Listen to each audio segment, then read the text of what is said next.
আজি মেট্ৰিকৰ ৰিজাল্ট দিলে খুব ভাল লাগিলে। শিৱসাগৰ ডিষ্ট্ৰিক্ট অসমৰ ভিতৰত শিৱসাগৰ ডিষ্ট্ৰিক্টটো শীৰ্ষস্থানত আছে, খুব ভাল লগা কথা। খালি ডিমৌমুখ জনজাতি উচ্চ মাধ্যমিক বিদ্যালয়, এই আমাৰ ডিমৌমুখৰ যিখন হাইস্কুলৰ 43জন ছাত্ৰ ছাত্ৰীয়ে মানে মেট্ৰিক পৰীক্ষা দিছিলে আৰু এটা খুব বেয়া লাগিছে মনটো।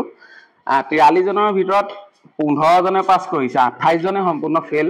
আৰু ফেইল কৰা সকলে দুখ কৰিব নালাগে, খালি মোৰ বেয়া লাগিছে আৰু মনটো। ইমানখিনি ৰিজাল্টটো বেয়া কৰিলে, বেয়া কৰিব নালাগিছিলে।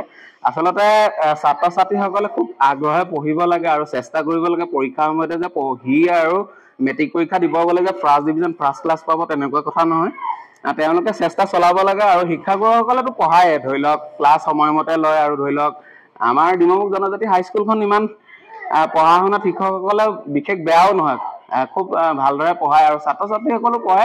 নাজানো কি কাৰণে 43জনৰ ভিতৰত 15জনে পাছ কৰিবলৈ সক্ষম হ'ল আৰু এজনে ফাৰ্ষ্ট ডিভিজন মাৰিছে আৰু 9জনে ছেকেণ্ড ডিভিজন আৰু 5জনে থাৰ্ড ডিভিজন, অৰ্থাৎ 15জন হৈ গৈছে। প্ৰথম ফাৰ্ষ্ট ডিভিজনত 1জন আৰু ছেকেণ্ড ডিভিজনত 9জন হ'লে 10জন আৰু এইফালে 5জন। থাৰ্ড ডিভিজনত 5জনে পাছ কৰিছে আৰু বাকী 28জন মানে উত্তীৰ্ণ হ'বলৈ সক্ষম নহ'লে। আৰু তেওঁলোকে ভালদৰে আকৌ পঢ়ক, আকৌ চেষ্টা কৰক, ট্ৰাই এগেইন, বাৰে বাৰে চেষ্টা কৰিলে এবাৰ নোৱাৰিলে 100বাৰ দিলে বুঢ়া হৈ যাব বাৰু।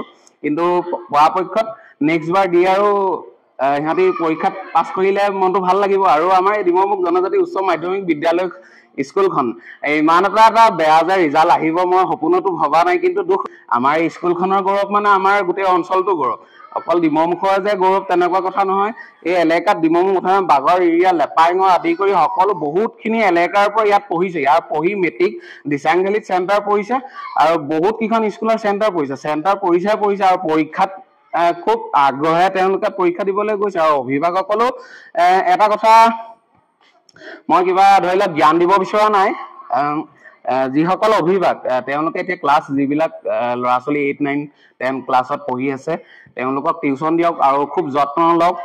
ল'ৰা ছোৱালী হ'লে কেনেদৰে পঢ়িছে বা কি কৰিছে। আৰু ল'ৰাখিনিক মই এটা কথা ক'বই লাগিব, ফ্ৰী ফায়াৰ খেলাটো অলপ মানে বাদ দিয়ক, পঢ়া শুনাত অলপ মনোযোগ দিয়ক। ফ্ৰী ফায়াৰ খেলিব লাগে। এই ধৰা এতিয়া এখন ফিল্ড আছে, ইমান ধুনীয়া এখন ফিল্ড আছে, এই ফিল্ডখনত আহি খেলক, ফুটবল খেলক, ক্ৰিকেট খেলক, স্বাস্থ্যৰ পক্ষে ভাল, খেলিব লাগে। আৰু কিন্তু মোৰ বহুত বেয়া লাগিছে, মনটো বেয়া এই কাৰণে লাগিছে বহুত সোপা ফেইল কৰিছে আৰু শিৱসাগৰ ডিষ্ট্ৰিক্টটো শীৰ্ষস্থানত আছে, মানে আমাৰ গোটেই অসমৰ ভিতৰত নাম্বাৰ 1ত আছে শিৱসাগৰ ডিষ্ট্ৰিক্টটো। আৰু শিৱসাগৰ ডিষ্ট্ৰিক্টটো যদি নাম্বাৰ 1ত আছিলেই, আমাৰ শিৱসাগৰ নগৰৰ পৰা 10-12 কিলোমিটাৰ ভিতৰুৱা এখন গাঁৱৰ ডিমৌমুখ অঞ্চলত এনেকুৱা ৰিজাল্ট কিয় বেয়া হ'ব পাৰে?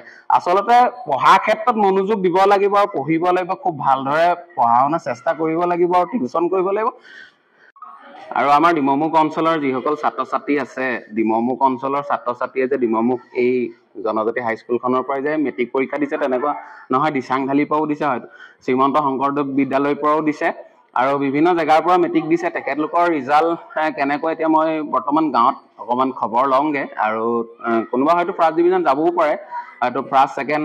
আৰু শংকৰদেৱ বিদ্যালয়খন খুব পঢ়া শুনাত ভাল, এখন প্ৰাইভেট স্কুল আৰু তাত মেট্ৰিকৰ ল'ৰা ছোৱালীখিনি খুব ভালদৰে পাছ কৰে। আৰু যে প্ৰাইভেট স্কুলখন হ'লে যে ইয়াৰ পৰা যাওকগে পঢ়কগে সেইটো ক'ব বিচৰা নাই, তাৰ শিক্ষাটো অলপ ভাল। আৰু প্ৰাইভেট মানে আৰু গম পায়, চৰকাৰী আৰু প্ৰাইভেটৰ মাজত কিছুমান ডিফাৰেঞ্চ থাকে বাৰু। আৰু ডাঙৰ ডাঙৰ মন্ত্ৰী, MLA, বিধায়ক বা অসমৰ যিবিলাক বহুত ডাঙৰ ডাঙৰ মানুহ চৰকাৰী স্কুলৰ পৰা গৈ পাছ কৰি ইঞ্জিনিয়াৰ, প্ৰফেচাৰ, বহুত ডাঙৰ ডাঙৰ মানুহ গাঁৱৰ স্কুলৰ পৰা পঢ়ি আছে। যে মই প্ৰাইভেট স্কুলখন ভাল সেই বুলি ক'ব বিচৰা নাই, কিন্তু শ্ৰীমন্ত শংকৰদেৱ বিদ্যালয়খনে মেট্ৰিক পৰীক্ষাত খুব ভাল নম্বৰ ফলাফল কৰে। আৰু মই এজন শিক্ষাগুৰুলে এতিয়া এইমাত্ৰ ফোন এটা কৰি চাওঁচোন, তেওঁ শংকৰদেৱৰ ৰিজাল্টৰ বিষয়ে কি কয়। মই ডিমৌমুখৰ পৰা ফৰিদ খানে ক'লো। এই ৰিহানৰ দেউতাক? হয়, এই ভালকে চিনি পাইছো, মাততে বুজি পাইছো। হয়, মই আপোনালৈ ফোন কৰিলোঁ কাৰণ এটাত কৰিলোঁ। মই বৰ্তমান মেট্ৰিক পৰীক্ষাৰ ওপৰত মানে ভিডিঅ' এটা প্ৰস্তুত কৰি আছিলোঁ। আৰু শ্ৰীমন্ত শংকৰদেৱৰ এইবাৰ মেট্ৰিক পৰীক্ষা ল'ৰা ছোৱালী কিমান দিছিলে? 14জন। 14জনৰ ভিতৰত এনেই পাছ কেইজনে কৰা হ'ল? 14জনেই পাছ কৰিলে, 100%। 100%। আৰু ফাৰ্ষ্ট ডিভিজন কেইটাই পাইছে? 12টা। 12টাই ফাৰ্ষ্ট ডিভিজন। অঁ খুব শুনি ভাল লাগিল আৰু ছেকেণ্ড ডিভিজন 2টা গৈছে চাগে ছেকেণ্ড ডিভিজন 2টা অঁ তাৰে সেই ফাৰ্ষ্ট ডিভিজনকেইটাই এটা ষ্টাৰ পাইছে ফাৰ্ষ্ট ডিভিজন কেইজনে ষ্টাৰ পাইছে ষ্টাৰ এজন হয় হয় বাকী এগৰাকী এজন নহয় এগৰাকী ছোৱালী এজনীয়ে পাইছে ছোৱালীজনীৰ ভাল নামটো ক'ব নি কৃদিশা শইকীয়া ত্ৰিদিশা শইকীয়া তেওঁ উজ্জ্বল ভৱিষ্যত কামনা কৰিলোঁ ধন্যবাদ তেওঁ খুব ভাল ধৰণে পঢ়া শুনা কৰক অঁ তেখেতসকল হৈছে আমাৰ অসমৰ হওক ভাৰতৰ হওক গৌৰৱ দেশৰ ভৱিষ্যত হয় হয় তেখেতলোকে আমাক পোহৰৰ ৰাস্তা আকৌ বিলাব লাগিব এটা টাইমত এতিয়া মানে আমাৰ ভিডিঅ' প্ৰস্তুত কৰি থকা হৈছে তাকে ডিমৰমুখ অঞ্চলৰ ভিডিঅ' মানে প্ৰস্তুত কৰা হ'ল তাক মই আপোনাৰ ভিডিঅ'ত মোৰ এই ভিডিঅ'টোত শ্ৰীমন্ত শংকৰদেৱ বিদ্যালয়খনৰ বিষয়ে অকণমান ভিডিঅ' প্ৰস্তুত কৰিছিলোঁ